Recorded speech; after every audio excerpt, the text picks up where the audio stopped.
The domestic investment in China was also during this time increasing, and it has been decoupled from the export economy because it's largely driven by the same factors of domestic demand that we were talking about several years ago.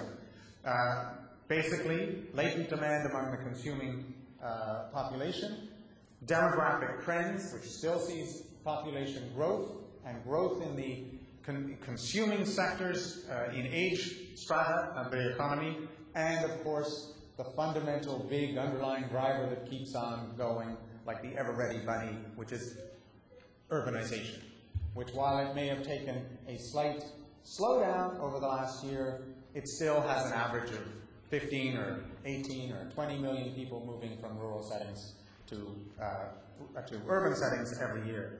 In fact, the domestic investment and the domestic economy has been constrained by some of the structural and policy imbalances and not reliant on those policies. So the Chinese economy, the government reacted with a very substantial stimulus, of some $4 trillion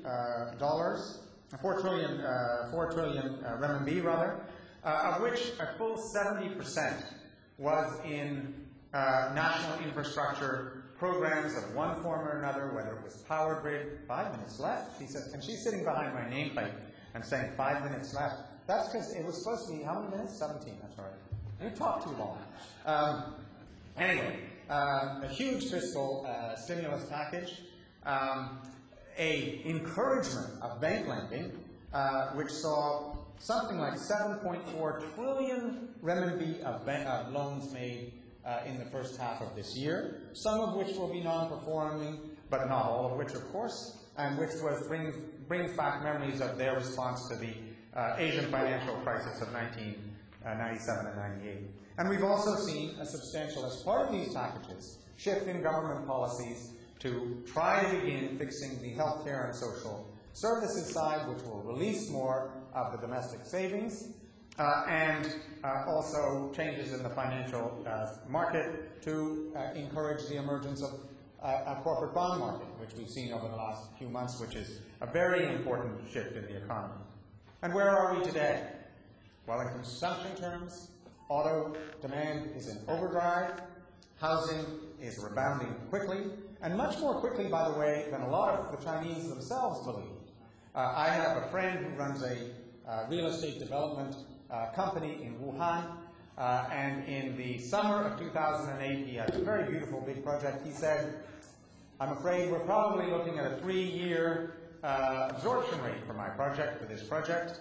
I was down there a month or two ago, and in 6 months after Kaigong, it was 100% sold. Absorption has come back very quickly in real estate.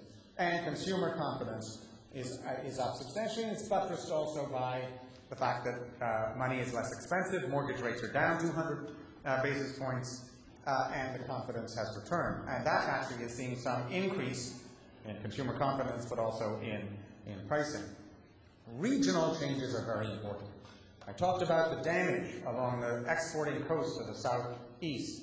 But you go to cities like Chongqing, you go to cities like Wuhan, you go to some of these big cities, and they haven't blinked. They had growth rates of 9 or 10% in the first quarter, and because it's so unrelated to the export economy there, and so much more related to simple consumer confidence and the stimulus being brought about by infrastructure spending and increased lending, these regional economies are growing extremely rapidly. And you look at it both regionally and nationally, you'll see that the stimulus has created domestic demand for industrial goods and steel and so on, including some restocking of primary products which Canadian producers and others benefit from. But it's not resulted this time from a substantial investment in new capacity. In fact, in some of these sectors, we're continuing to see capacity reduced. Finally, because I know she only doesn't have a sign that says 1 minute, but we'll probably be down to 1 minute, what we're also seeing in this is very importantly, China emerge as a capital exporter, stabilizing exporter in the purchase of U.S. treasuries, but also a strategic player in global resource trade. We're seeing increased outflow of it, and not just from the national companies, the state-owned companies, but also from the private sector. And we're seeing opportunistic investment for the first time ever in Chinese activity on the global stage, where we're watching Chinese entities buy distressed assets, distressed debt, going in for the margin between what companies are worth and what companies can be now bought for.